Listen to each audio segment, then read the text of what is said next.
Once upon a time, a very long time ago, in the village of Auchi, lived a king who went to a neighboring village to get a bride for his son, the prince. In the village, there was a girl called Lamosi. She was loved by all, as she was the finest girl in the community.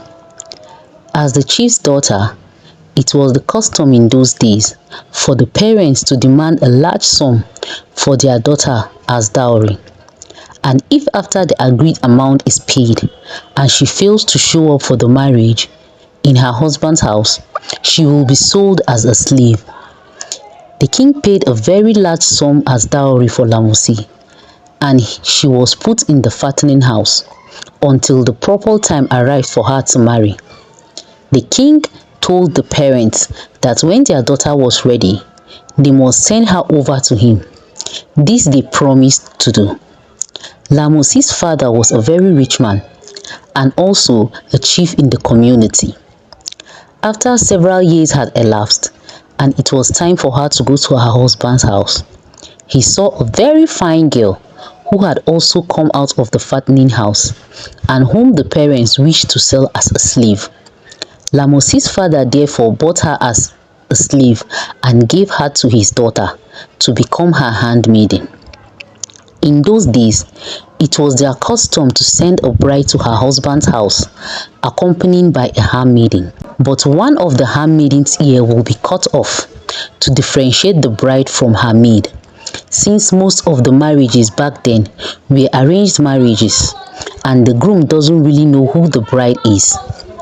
The next day, Lamosi's little sister, being very anxious to go with her, obtained the consent of their mother, and they started off together. The slave girl carrying a large bundle containing their clothes and presents for the king from Lamosi's father. The king's house was a long day's walk from their village. When they arrived just outside the village, they came to a river where the people used to get their drinking water. No one was allowed to bathe in the water. Lamosi, however, knew nothing about this. They took off their clothes to wash by the river, and there was a big hole which led to the water mermaid's house. The slave girl knew of this and thought to herself, if I can get my mistress to bathe in this water, she will be taken away by the mermaid, and I will then be able to take her place and marry the prince. So she convinced her mistress to take a bath in the water. You look so tired. You need to take a bath so that you can look fresh for the prince after a long day's walk. The mistress agreed and went down to take her bath. But when they got close to the water, the slave girl pushed her mistress into the water, and then she was taken by the mermaid. The little girl then began to cry, but the slave girl said, if you cry anymore, I will kill you at once and throw your body into the hole after your sister. She told the child that she must never mention what had happened to anyone, and particularly not to the prince, as she was going to represent her sister and marry him. And if she ever told anyone what she had seen, she will be killed at once. She then made the little girl carry her load to the king's house. Putting on Lamosi's clothes, she used a scarf to cover her ear so that the prince will not notice the missing ear and realize that she was not Lamosi but a slave. When they arrived at the king's house, the prince was very much disappointed at the girl's appearance, as she was not nearly as pretty and fine as he had expected her to be. But as he had not seen Lamosi for 7 years, he had no suspicion that the girl was not really Lamosi, for whom his father had paid such a large dowry. He then called the villagers together to dance and feast. When they arrived, they were much astonished and said, is this the fine woman whom you paid so much dowry and whom you told us about? And the prince could not answer them. The slave girl was very cruel to Lamosi's little sister and wanted her to die so that her position would be more secured with her husband. She beat the little girl every day and always made her carry the largest pots to get drinking water from the river. She also made the girl place her hand in the fire to use as firewood. When the time came for food, the slave girl went to the fire and got a burning piece of wood and burnt the child all over her body with it.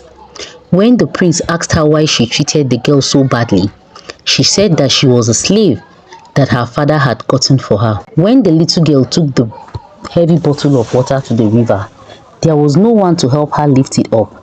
So therefore, she stayed a while in the river. At last, she began to sing for her sister Lamosi to come and help her. When Lamosi heard her little sister crying for help, she begged the water mermaid to allow her go and help her sister. But he assured her that she must return immediately. He allowed her to go, but told her that she must return immediately. When the little girl saw her sister, she was happy and they played and gisted a little. The sister was so happy that she did not want to leave the river. She asked to be allowed to go into the hole with her. She then told Lamosi how she had been treated by the slave girl.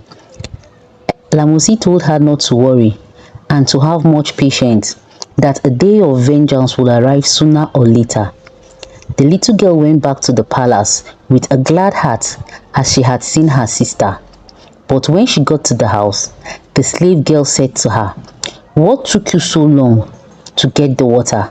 Then she took another stick from the fire and burnt the little girl again, very badly, and starved her for the rest of the day. This went on for some time, until one day, when the child went to the river to get water. After all the people had gone, she cried out for her sister as usual, but she did not come out for a long time, as there was a hunter from the village hidden near a tree watching the hole.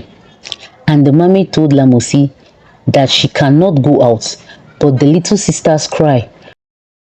But as the little girl cried on bitterly, Lamosi had to persuade the mermaid to let her go, promising to return quickly. When she emerged from the water, she looked very beautiful, with the ray of the setting sun shining on her glittering body. She helped her little sister with the water and told her not to come back again, because it was becoming harder for her to keep coming to the surface of the water, as she was already turning into a fish. After crying with her sister, she then disappeared into the water again. The hunter was amazed at what he had seen, and when he returned to the palace, he told the prince that a beautiful woman had come out of the water and helped the little girl with her water pot.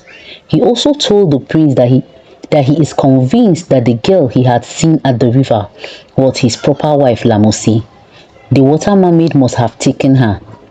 The prince then made up his mind to go out and watch and see what happens. So in the early hours of the morning, the hunter came for the prince, and they both went down to the river and hid in the forest near the water hole. When the prince saw Lamosi come out of the water to help her sister, he recognized her at once and went home and considered how he would get her out of the river from the water mermaid.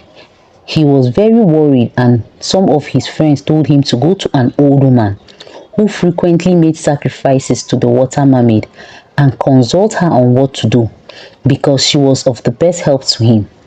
When he went to the old woman, he told her about Lamosi.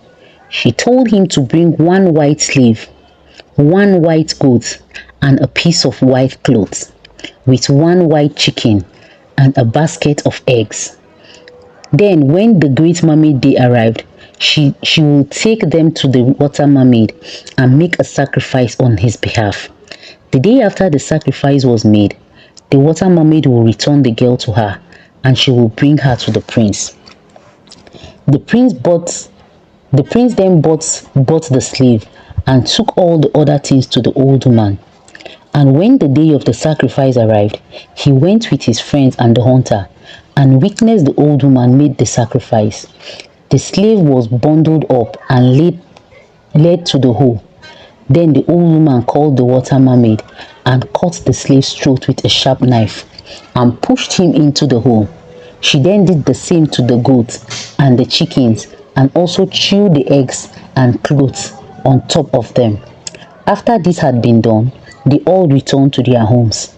The next morning at dawn, the old woman went to the hole and found Lamosi sitting at the side of the river, unable to walk as her lower body had all turned into a fish. She then told her that she was her friend and she was going to take her to her husband.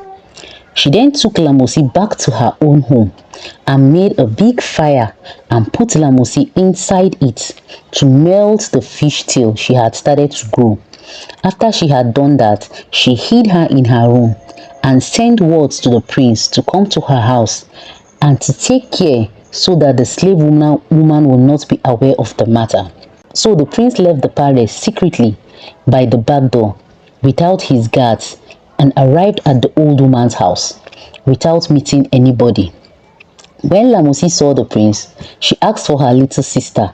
He sent his friend the hunter to get the sister from the river. And when he met the sister carrying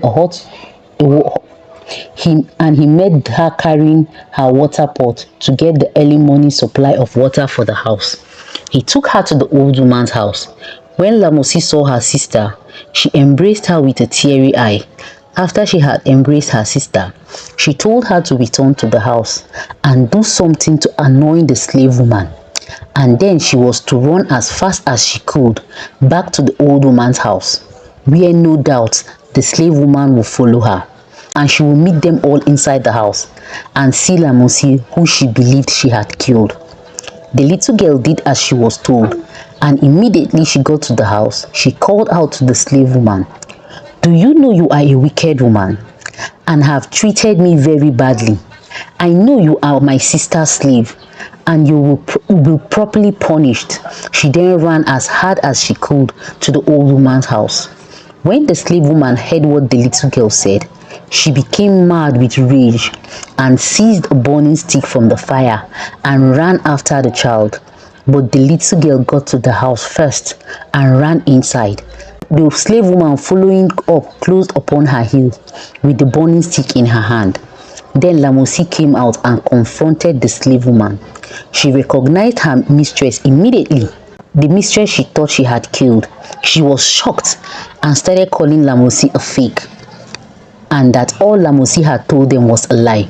So Lamosi asked them to tell her to remove her scarf to see her ears. When they removed the scarf, they noticed she had only one ear. They noticed she had only one ear. They all went back to the king's palace. The king asked the slave woman why she had pretended that she was Lamosi and why she had tried to kill her. Seeing that her lies had been discovered, the slave woman had nothing to say.